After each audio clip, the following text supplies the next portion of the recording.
नमस्कार मित्रांनो, येड लागलं प्रेमाचं या मालिकेच्या आजच्या भागामध्ये आपण बघणार आहोत. इथे आता राया इन्स्पेक्टर साहेबांकडे आलेला असतो.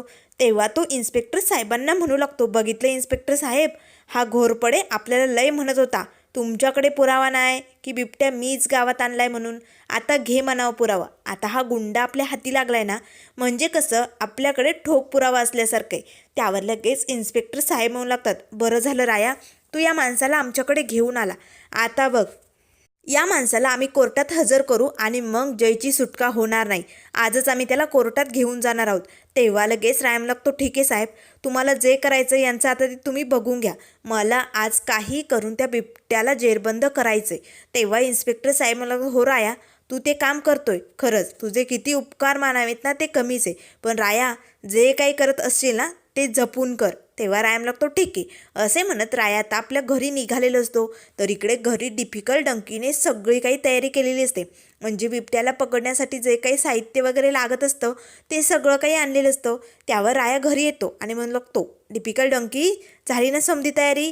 त्यावर लगेच आता डिफिकल्ट डंकी म्हणू लागतो, हो राया भाऊ तू मागितलं तेवढं सगळं काही आणलं आहे आम्ही. हे बघ. त्याच वेळेस आता एक शेखर नावाचा माणूस तिकडे येतो. तेव्हा तो म्हणू लागतो, राया कोण इकडे, मला रायाला भेटायचे. राया लगेच आता त्या शेखरजवळ येतो आणि मला लागतो, काय कोण हवं आहे तुम्हाला. त्यावर शेखर म्हणू लागतो, मला ना तुमच्या मदतीसाठी पाठवण्यात आलेलं आहे. माझं नाव शेखर, मला इन्स्पेक्टर साहेबांनी पाठवलं इकडे. त्यावर राया लागतो, खोटं बोलू नको, आत्ताच मी साहेबांकडनं आलो आहे पोलीस स्टेशनमधनं, तेव्हा तर ते काही बोलले नाही. मग तू उगाच कुणाच्या सांगण्यावर ना आला, लवकर खरं खरं बोल. त्याच वेळेस शेखर म्हणू लागतो, नाही हो अहो तुमचा काहीतरी गैरसमज झाला आहे, हे बघा मला खरंच. तेवढ्यात लगेच रायाचा फोन वाजू लागतो. त्याच वेळेस शेखर म्हणू लागतो, बघा तुम्हाला इन्स्पेक्टर साहेबांचा कॉलही आला असेल, घ्या पटकन.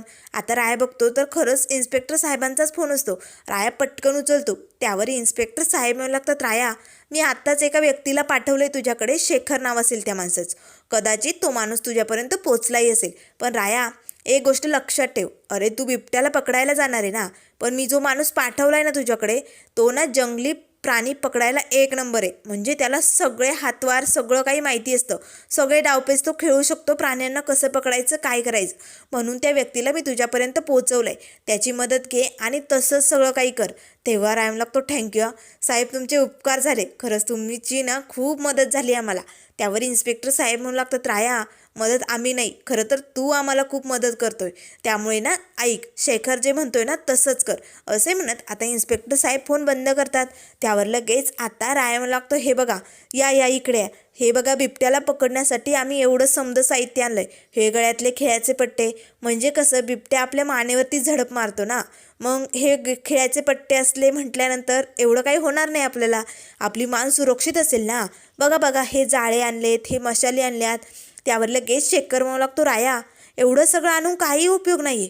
आता मात्र राया डिफिकल्ट डॉंकी सगळेजण शेखरकडे बघू लागतात. उपयोग नाही म्हणजे नेमकं काय म्हणायचं आहे. तेव्हा शेखर म्हणू लागतो, आपण जर हे असं साहित्य घेऊन गेलो तर बिबट्या नक्कीच आपल्याला हल्ला करून मारून टाकेल. राया त्यासाठी मी जे सांगतोय ते सगळं साहित्य तुला आणावं लागेल. आता शेखरने कसं बिबट्याला पकडायचं हे सगळं काही इथे आता रायाला सांगितलेलं असतं. त्यासाठी जे काही वस्तू सामान लागतील तेही आता शेखरने डिफिकल्ट डॉंकी आणि रायाला सांगितलेलं असतं. तेव्हा रायम लागतो, रे बापरे एवढं समजा लागतं का, आम्हाला तर माहीतच नव्हतं, आम्ही तर फक्त हे मांसन रक्त घेऊनच निघालो होतो. बरं झालं तुम्ही आलात दादा, तुमचे खूप उपकार झाले, नाहीतर आज बिबट्याने आमच्यावरच हल्ला केला असता. तेव्हा लगेच आता डिफिकल्ट हात जोडतो आणि मला लागतो, दादा खरंच खूप खूप उपकार झाल्या. त्यावर शेखर मला लागतो, उपकार कसले, इन्स्पेक्टर साहेबांनी मला काम सांगितलं म्हणून मी तुमच्या मदतीला आलो. बरं मी सांगितलंय तसंच करा, मी येतो त्यावर राय मला लागतो, हे डिफिकल्ट डॉंकी त्यांनी जे काही सांगितलंय ना ते सगळं घेऊन या. बरं झालं सांगितलं, नाहीतर आज बिबट्याने मलाच पकडलं असतं. असे म्हणत आता तिघेही तयारीला लागलेले असतात. तर इकडे आता पोलीस स्टेशनमध्ये घोरपडेचा पुरावा, म्हणजे तो गुंड जो सापडलेला असतो ना रायाला, त्याला आता कोर्टात हजर करायचं असतं. म्हणून आता हवालदार त्याला घेऊन गावातनं निघालेला असतो. म्हणजे तो पायीच चाललेला असतो. आता हवालदार फोनवरती बोलत असताना त्याने आता त्या गुंडाला असं दाव्याने ओढतच चालवलं असतं. पण त्याच वेळेस घोरपडेची दोन गुंड आता एका चहाच्या टपरीवरती चहा पित असतात. ते मात्र त्या हवलदाराकडे आणि त्या गुंडाकडे एकटक बघत असतात. तो गुंड मात्र घाबरलेला असतो, कारण जय घोरपडेने त्याला तशी ताकीद दिलेली असते ना, जा बाहेर पडशील ना पण जपून, कारण तुझ्या जीवाला धोका आहे, आता तू जिवंत नाही राहू शकत. त्यामुळे त्याला जरा भीती वाटलेली असते.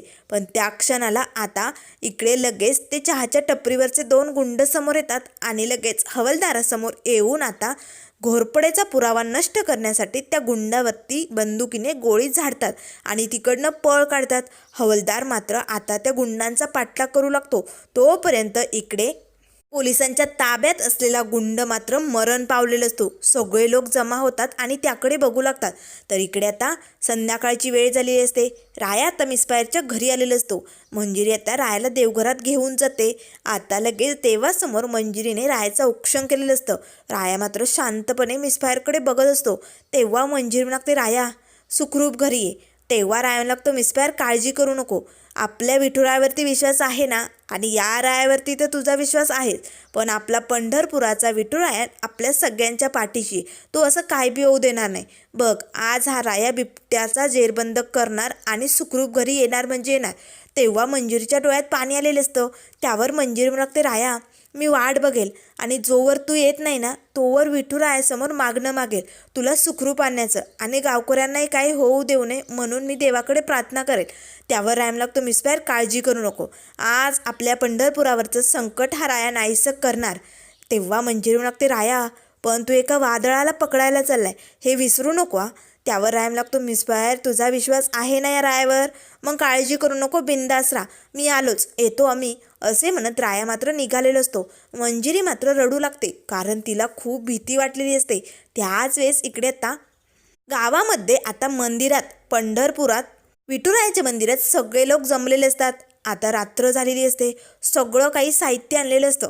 तेव्हा राय येतो आणि मला लागतो, गावकऱ्यांनो झाली की नाही मग सगळी तयारी, आपली टीम सज्ज झाली ना.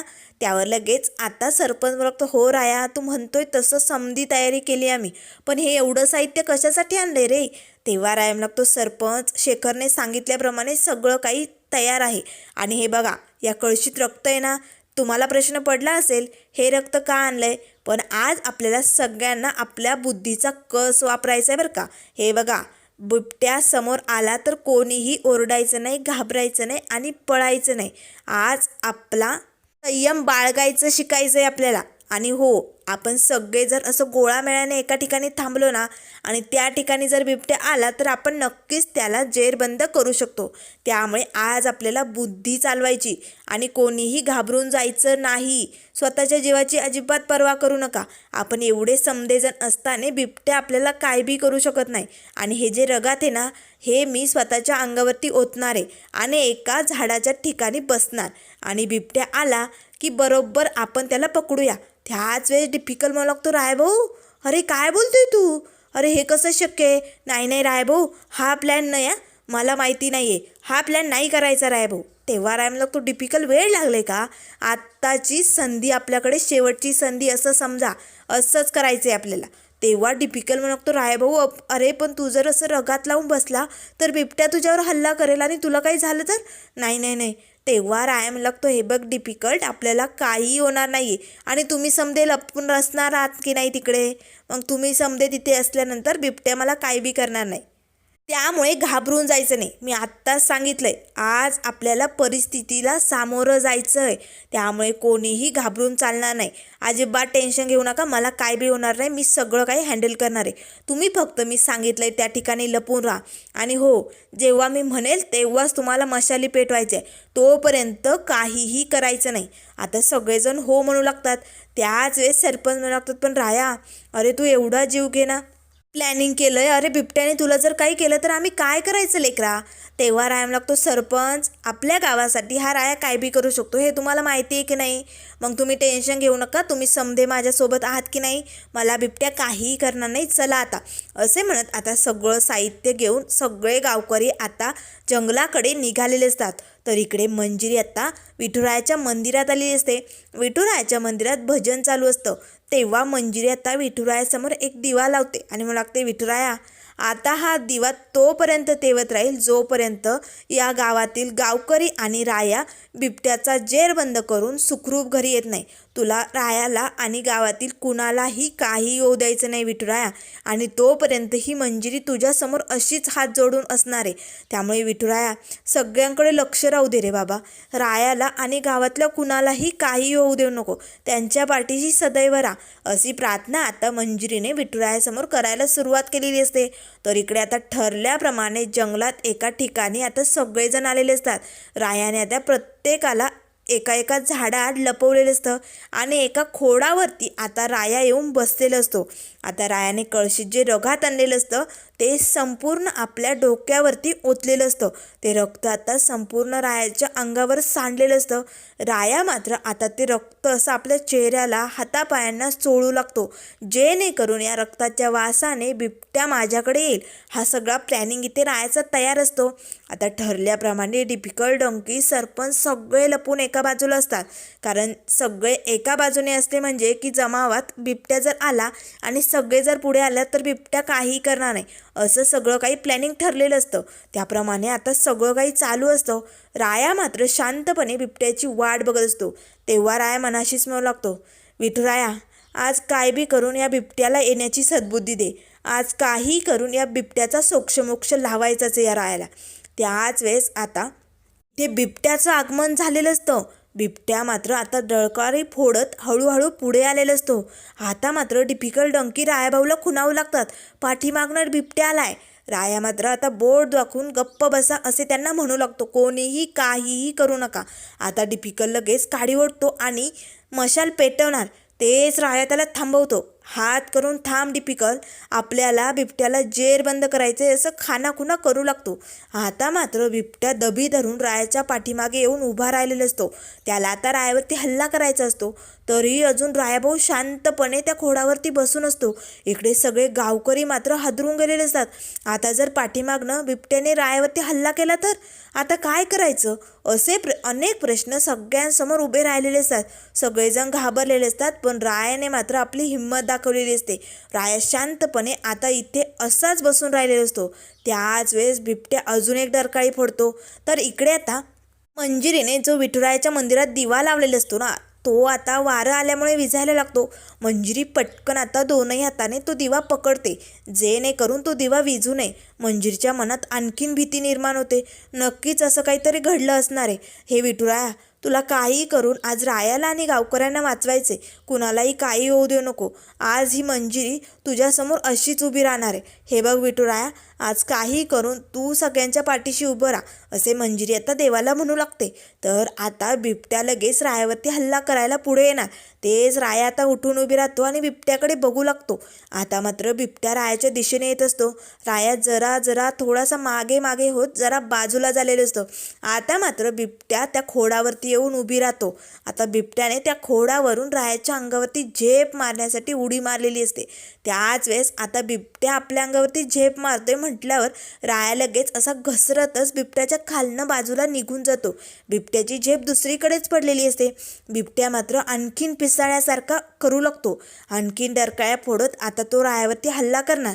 तेच राया पटकन आता बिबट्याला पकडण्यासाठी त्याच्या जवळ येणार. तेच आता डिफिकल्ट डंकी सगळ्या गावकऱ्यांनी आपल्या मशाली पेटवलेल्या असतात आणि लगेच बिबट्याच्या समोर फेकलेले असतात. आता जंगलात जे काही तिथे गबळ पडलेलं असतं, कचरा, ते सगळा काही पेट घेतो आणि मोठासा भडका झालेला असतो. आता बिबट्या हा आगीचा डाव बघून घाबरतो आणि तिकडनं पळतच जंगलात पळून जातो. आता रायाला मात्र खूपच राग येतो.